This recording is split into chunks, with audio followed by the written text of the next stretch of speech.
cara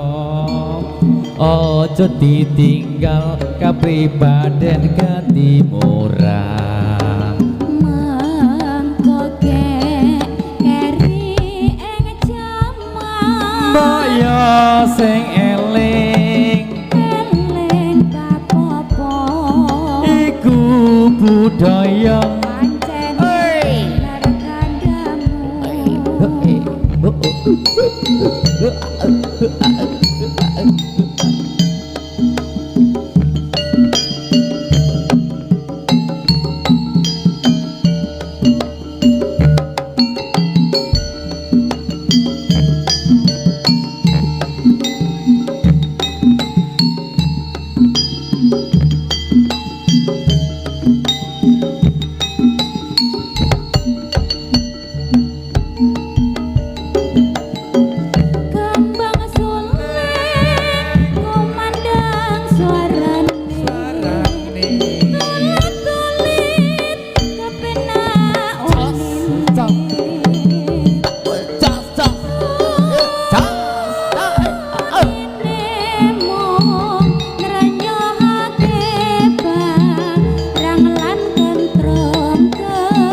diborong ngantek pirang-pirang lagu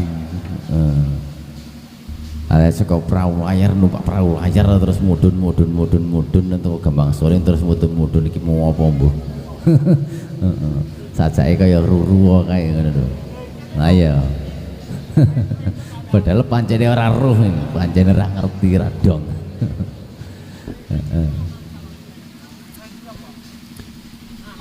dekat sing sabar karo ngenteni buta-butane Candramawa